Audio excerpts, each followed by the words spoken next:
Agora que passamos pelas entrevistas do Jornal Nacional, bem como o debate presidencial na Band, agora começam a pipocar as estatísticas pós esses eventos. E aí eu pergunto para vocês, a estatística, no caso da política, ela serve de apoio, ela serve de iluminação ou ela serve para a manipulação?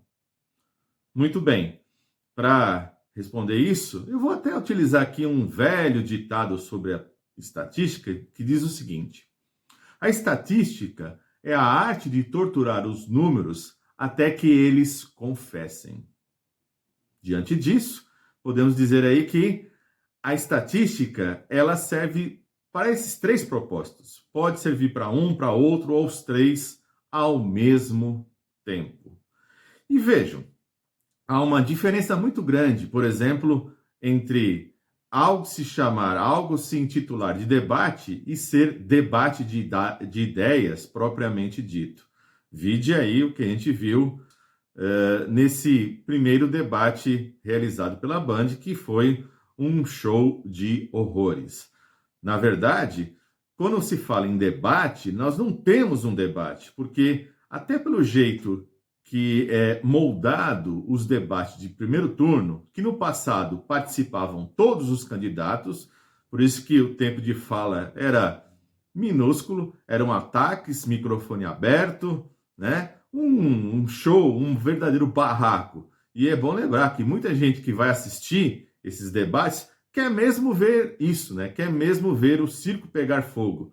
E quando o debate não tem esse circo pegando fogo, o que a pessoa diz no final, nos comentários do cafezinho do dia seguinte com os colegas de trabalho ou na escola? Ah, o debate foi morno. Ou seja, as pessoas querem ver barraco propriamente dito, não querem ver propostas. Aliás, quando são apresentadas propostas, aí vão dizer, não entendi o que foi dito, esse candidato não é muito claro. É assim que funciona. Ou seja, quando você tem debate, o primeiro colocado ele está sempre na defensiva. Isso quando ele se dá ao luxo, no primeiro turno, de nem aparecer, como fez o Fernando Henrique Cardoso. Mas agora, né, com o Bolsonaro, se percebeu-se que dá para ir em todo debate de primeiro turno, porque você mente à vontade, você não fica nem vermelho, ninguém é questionado nesse sentido, fica por isso mesmo, né?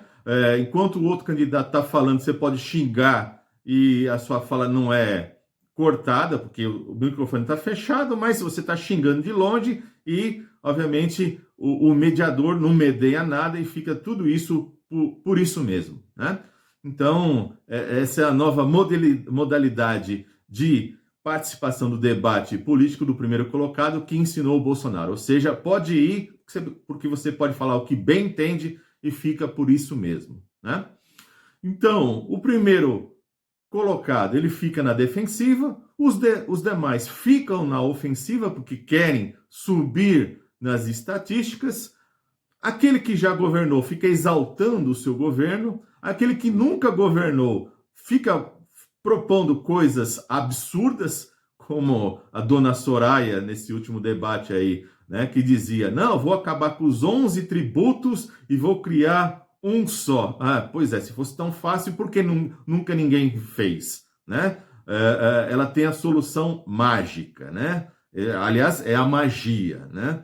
Então, é assim que funcionam os debates de primeiro turno, ou seja, uma farsa, medíocre, não existe debate, né? Se, quiçá, tiver algum tipo, alguma qualidade de debates, só aparece no segundo turno quando o confronto é direto. E vocês percebem que as oscilações estatísticas em função de debate primeiro turno são pequenas, não são consideráveis, e assim essas que estão aparecendo já vão apresentando isso. Mesmo porque o debate, veja, o debate da Band começou às 9 da noite e acabou 10 para meia-noite. Que trabalhador que assiste isso? Qualquer, ou seja, é aquela coisa feita literalmente para a classe média, né, para a classe dominante, porque o trabalhador, antes das 10, como tem que acordar de madrugada para ir trabalhar, né, Ou seja, ele já está dormindo, né? Quando muito ele vê lá os primeiros minutos, daqui a pouco já está cochilando e não vê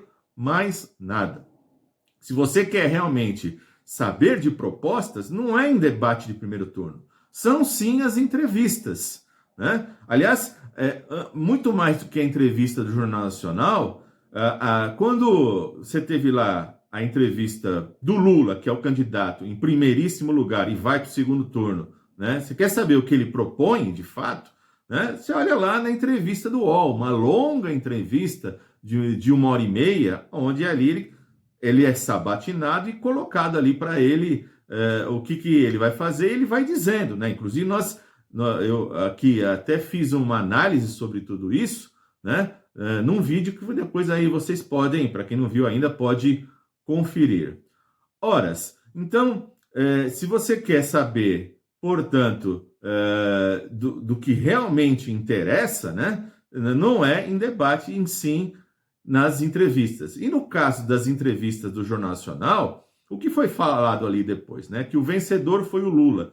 Por quê? Porque, claro, a Globo só iria jogar casca de banana e fez isso logo de cara, né? Falando da corrupção, ou seja, fala da corrupção do Lula, o Lula foi devidamente preparado para isso, né? Listou até as instituições que foram criadas ali para o combate à corrupção, né? Portanto, ele foi preparado, né, para responder tudo isso e ainda falou, né, se vocês querem saber da Dilma, né, perguntem para ela. Foi essa, eu tive uma conversa com ela e ela me disse, né, pode chamar que eu vou lá responder uma por uma. Por quê? Porque o governo Lula terminou ali em 2011, né? Ou seja, terminou em 2010, né? A partir de 2011 já era a Dilma. E o Lula saiu com 87% de aprovação do seu governo, né? E ele usou até a expressão rei morto, rei posto. Ou seja, por mais que ele tenha uma força no partido, ela é a presidenta e certas decisões será ela que vai tomar, independente do conselho ou não dele, né? E vejam, voltando ainda às entrevistas, o Ciro Gomes, quando deu sua entrevista, né, ele tem todo um aspecto até mais técnico para tratar da questão econômica, né? Mas, quer queira, quer não queira, ele deixou claro que ele também iria fazer ali, né? Ou seja, quando ele fala lá que vai combater a pobreza com imposto lá para os ricos, ele colocou isso na sua entrevista, e além quando ele colocou lá dos endividados, né? Quem tem dívidas, né? Ele simplesmente, se ele pagou 2 vezes de imposto, tudo isso, né? Ou seja, a dívida está quitada. Ele colocou isso no final da sua entrevista. Mas, de qualquer maneira, ele apresentou propostas econômicas, e é isso que se quer. Então, é isso que você acaba captando em entrevistas. Agora, pode perceber que na entrevista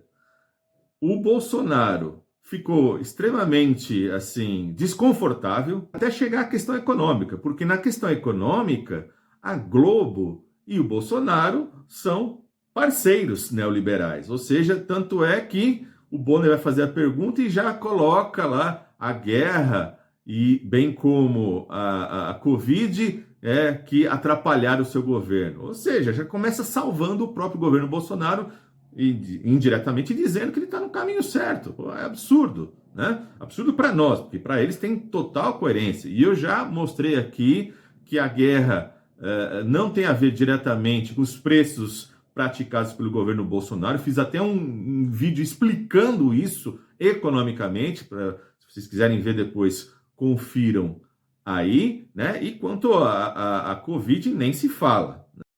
O Lula é questionado sobre o que ele faria com o orçamento secreto, sendo que não é ele o presidente, né?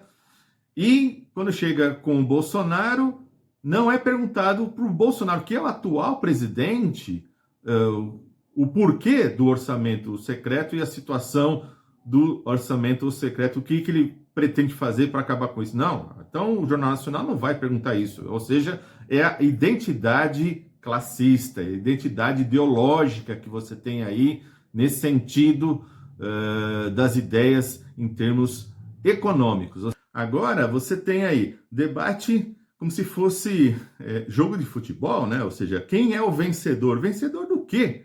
Aliás, né? Entrevista vencedor, ou seja, essa concepção de que aquele que tiver a melhor oratória, a melhor retórica, acaba se dando melhor. Não é proposta política. Então vejam, essa é a nossa própria miséria de debate. Essa é a própria miséria de discussão. Claro que de Bolsonaro você não pode esperar nada, ele não tem nada a oferecer. Tanto é que pode perceber que tanto na entrevista como no debate ele vai falar do quê? Vai falar do auxílio de R$ 600, vai falar da Michelle, que está participando da campanha, do auxílio para caminhoneiro, para taxista. Ele não tem o que oferecer. Né? Ele quer mais 4 anos para aprofundar o quê?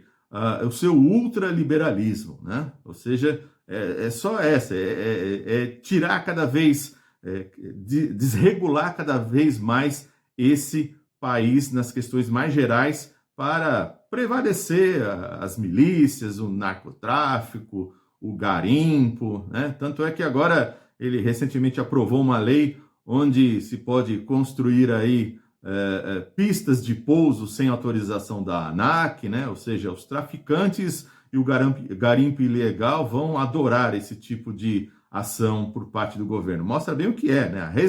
A desregulamentação total, né? E assim, e além disso, pode ficar xingando à vontade com o microfone fechado, desestabilizando os outros, né? Ou seja, e os mediadores medíocres, né?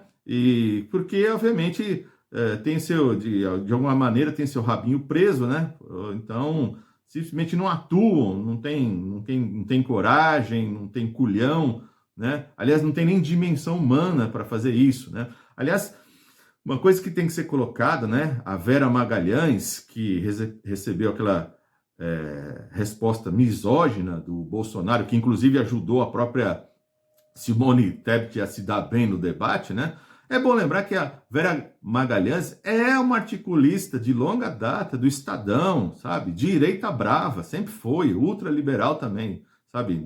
Ela não é da extrema direita, mas é extremamente conservadora, sempre foi. Competente na escrita? Com certeza, é uma jornalista de direita que sabe escrever, né? Mas sempre representou as ideias da alta burguesia brasileira. Por fim, vamos aqui às estatísticas. É bom lembrar que, acabou de sair aí a estatística mostrando a diferença do Bolsonaro para o Lula, né? E interessante que essa estatística de hoje coincide com os números do IPEC de 4 meses atrás. Ou seja, o IPEC apontava lá, há 4 meses atrás, 45-32 para o Lula. E assim que é colocado a estatística da Folha hoje, né?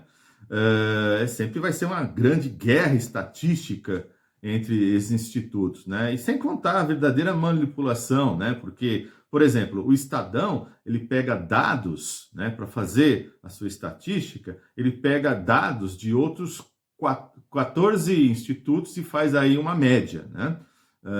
Dentre eles, por exemplo, o Paraná Pesquisas. O Paraná Pesquisas, se você olhar então, Lula e Bolsonaro têm empate técnico. Veja, um absurdo, né? Lula e Bolsonaro ter um empate técnico, né, nessa altura do campeonato. E sem contar que o próprio diretor-presidente desse Paraná Pesquisa já teve aí seu nome sujo, é um cara sem credibilidade, envolvido aí em escândalos. Observem aí o escândalo envolvendo o diretor-presidente do Instituto Paraná Pesquisas em lavagem de dinheiro, associação criminosa aí que vai envolver indústrias farmacêuticas. Portanto, um verdadeiro conluio entre empresas farmacêuticas e esse instituto. É bom lembrar que essa pesquisa que acabou de ser feita pela Paraná Pesquisas teve um preço de R$50 mil, segundo eles próprios. Ora, R$50 mil, meus caros. Quando a filha de um fazendeiro faz 15 anos, que tem festa de debutante, O fazendeiro gasta mais do que isso, só na festa da filha. Então imagina como é moleza, né, fazer pesquisas aí altamente manipuladas. E tem mesmo, você tem tudo quanto é lado você fazendo pesquisas exageradas, né? Portanto, você está aí torturando os números até que eles confessem mesmo, né? E aqui eu deixo para vocês um outro vídeo que eu fiz sobre manipulação, pesquisa eleitoral e manipulação estatística, onde tem lá vários outros ditados sobre estatística e todo até um contexto histórico sobre as estatísticas aí na política, né? Vale a pena vocês darem uma conferida.